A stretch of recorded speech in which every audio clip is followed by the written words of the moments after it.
Hello friends, ഇന്ന് എന്താ special എന്നറിയണ്ടേ? ഇന്നും കൊഞ്ച് തന്നെയാണ് കേട്ടോ. അപ്പോൾ നിങ്ങൾ വിചാരിക്കും ഇതെന്താ എന്നും കൊഞ്ചെന്ന്.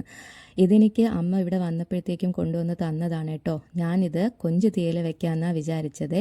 അപ്പോൾ ഞാൻ പാനിൽ തേങ്ങ ചിരകിയത് ചേർത്ത് കൊടുത്തിട്ടുണ്ട്. അതിലേക്ക് കുറച്ച് പുളിയും 4 വെളുത്തുള്ളിയും കുറച്ച് കറിവേപ്പിലയും കുറച്ച് മഞ്ഞൾപ്പൊടിയും കൂടെ ചേർത്ത് കൊടുക്കുന്നുണ്ട്. എന്നിട്ട് നല്ലതുപോലെ ഒന്ന് മിക്സ് ചെയ്ത് കൊടുക്കണം കേട്ടോ. ഫ്ലെയിം മീഡിയത്തിലിട്ടാണ് കേട്ടോ ഇതൊന്ന് ചൂടാക്കുന്നത്. തേങ്ങയൊന്ന് ചൂടായി വരുമ്പോഴത്തേക്കും ഞാൻ 2 സ്പൂൺ മുളക് പൊടിയും കുറച്ച് മല്ലിപ്പൊടിയും കൂടെ ചേർത്ത് നല്ലതുപോലെ ഒന്ന് മിക്സ് ചെയ്യുന്നുണ്ട്.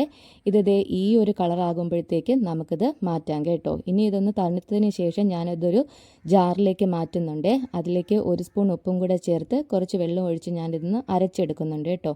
ഇനി നമുക്ക് പാനിൽ വെള്ളം ഒഴിച്ച് കൊഞ്ച് വേവിക്കാനായി വെക്കാമേ.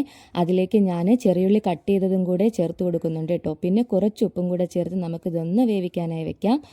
ഇനി ഇതൊന്ന് തിളച്ച് വരുമ്പോഴത്തേക്ക് നമുക്ക് അരച്ച് വെച്ചിരിക്കുന്ന കൂട്ട് അതിലേക്ക് ഒഴിച്ചു കൊടുക്കാം കേട്ടോ. ഞാൻ നല്ല മഷി പോലെ അരച്ചെടുത്തിട്ടുണ്ട്. ആവശ്യത്തിന് ഉപ്പ് വേണമെന്നുണ്ടെങ്കിൽ ഇതിലേക്ക് നിങ്ങൾക്ക് ആഡ് ചെയ്ത് കൊടുക്കാമേ.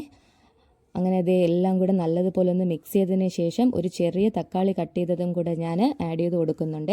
എല്ലാം നല്ലതുപോലെ ഒന്ന് മിക്സ് ചെയ്ത് കുറച്ച് നേരം ഒന്ന് അടച്ച് വെച്ച് കഴിഞ്ഞാൽ നമ്മുടെ കൊഞ്ച് തീയൽ റെഡിയായി കിട്ടും കേട്ടോ. ഇത് നല്ലപോലെ തിളച്ച് വരുന്നുണ്ട്, നല്ല മണവും ഉണ്ട് കേട്ടോ. അപ്പോഴത്തേക്ക് ഞാനിതിലേക്ക് ചേർക്കാനായിട്ട് കടുക് താളിച്ചെടുത്തിട്ടുണ്ട്. അതും കൂടെ നമുക്കിത് ഇതിലേക്ക് ചേർത്ത് കൊടുക്കാമേ. അങ്ങനെ നമ്മുടെ കൊഞ്ച് തീയൽ റെഡിയായിട്ടുണ്ട്. ഇതുണ്ടെങ്കിലേ ചോറിന് വേറെ ഒരു കറിയും വേണ്ട കേട്ടോ. ഞാനിത് ചോറും ചക്കയും അതിലേക്ക് കൊഞ്ച് തീയലും കൂടെ വെച്ചിട്ടാണ് കേട്ടോ കഴിക്കുന്നത്. നല്ല ടേസ്റ്റ് ഉണ്ടായിരുന്നു കേട്ടോ. അപ്പോൾ എല്ലാവരും വീട്ടിൽ കൊഞ്ച് തീയലൊന്ന് ട്രൈ ചെയ്ത് നോക്കണേ.